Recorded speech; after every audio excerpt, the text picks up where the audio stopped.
Assalamualaikum warahmatullahi wabarakatuh. Perkenalkan, nama saya Septrian Wisyawan dengan NIM 23416226201059 dari kelas TI 23E. Di sini saya akan menjelaskan materi mengenai pertimbangan desain dan ekonomi pada proses permesinan. Oke, di sini ada pertimbangan desain dan ekonomi pada proses permesinan adalah suatu pendekatan dalam perencanaan dan pelaksanaan proses manufaktur, khususnya pemesinan, yang mempertimbangkan dua aspek. Yang pertama ada aspek desain dan yang kedua ada aspek ekonomi. Untuk aspek desain ini harus memperhatikan beberapa hal.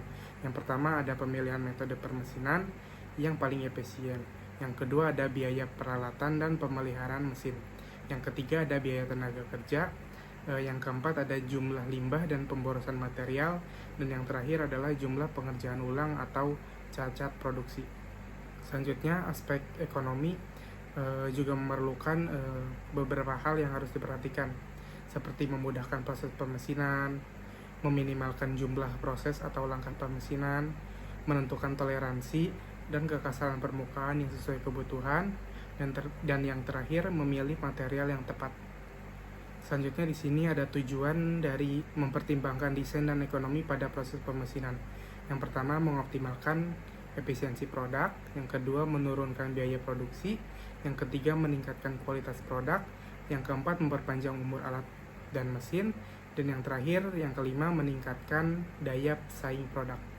Oke, di sini langkah pertama dalam mempertimbangkan desain dan ekonomi pada proses permesinan ini adalah pemilihan bahan baku. Tujuan dari pemilihan bahan baku ini adalah memastikan material mudah diproses, ekonomis, dan sesuai dengan fungsi produk. Selanjutnya ada faktor. Jadi dari pemilihan bahan baku ini mempunyai beberapa faktor yang harus diperhatikan. Yang pertama ada machinability atau kemudahan proses. Yang kedua ada kekuatan dan ketahanan arus. Yang ketiga ada ketersediaan dan biaya. Yang keempat ada respon terhadap proses permesinan, yaitu kehausan alat, pendinginan, dan lain-lain. Contoh bahan baku yang ekonomis adalah yang pertama ada baja B112 dengan kelebihannya dalam machinability yang sangat tinggi dan presisi yang baik. Bahan ini dapat diaplikasikan untuk komponen yang presisi. Selanjutnya ada stainless steel 304 dengan kelebihannya yang tahan korosi dan kuat. Bahan ini juga cocok diaplikasikan untuk alat dapur, medis, dan industri kimia. Selain pemilihan bahan baku juga di sini ada kemampuan proses. Kemampuan proses atau machinability adalah kemudahan suatu material untuk dipotong menggunakan pahat pada parameter permesinan tertentu. Ada beberapa hal yang perlu diperhatikan. Di sini ada kriteria kemampuan proses yang terdiri dari umur pahat, gaya dan tenaga, kehalusan permukaan, kemudahan pembuangan gram. Selanjutnya ada pengujian kemampuan proses. Di sini yang pertama dibandingkan terhadap material standar yaitu steel B112 dengan menggunakan satuan machinability rating atau MR. Jadi MR yang lebih besar dari 1 itu lebih mudah dipotong, dan MR yang lebih kecil dari 1 itu lebih sulit dipotong. Selanjutnya faktor yang mempengaruhi kemampuan proses. Jadi faktor-faktor yang mempengaruhi kemampuan proses itu yang pertama ada kekasaran material yang tinggi, kekerasan material yang rendah, kekuatan material yang tinggi, kandungan karbon yang meningkat, dan kandungan magnes dan nikel yang meningkat. Selanjutnya di sini ada toleransi dan kehalusan permukaan. Di grafik ini bisa dilihat bahwa toleransi yang semakin kecil maka biayanya juga akan meningkat.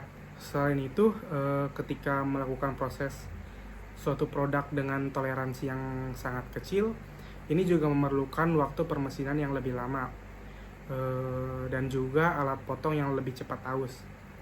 Untuk mempertimbangkan ekonominya, hindari yang namanya over quality atau hanya gunakan presisi dan kehalusan sesuai fungsi. Selanjutnya, optimalkan desain agar efisiensi secara waktu, biaya, dan usia alat.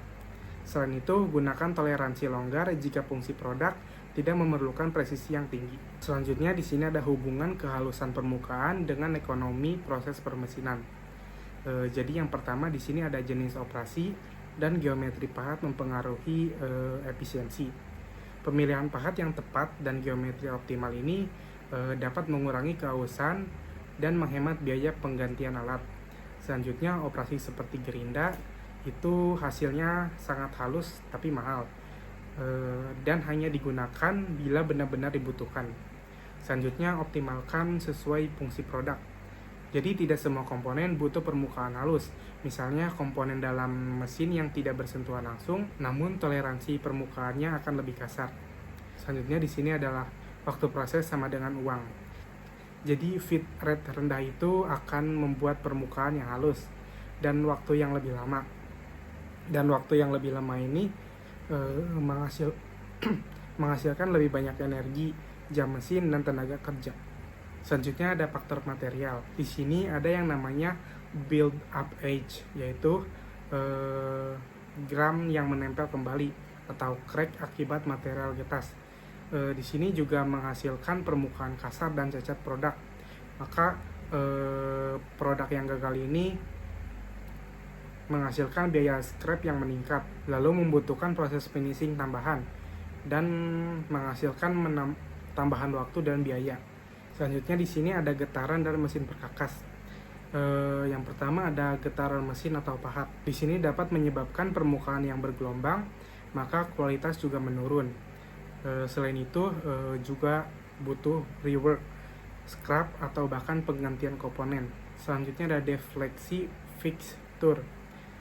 Di sini menyebabkan ketidaktepatan bentuk dan merusak presisi, lalu mengurangi akurasi dimensi, maka produk tidak sesuai spesifikasi dan mengalami kerugian produksi.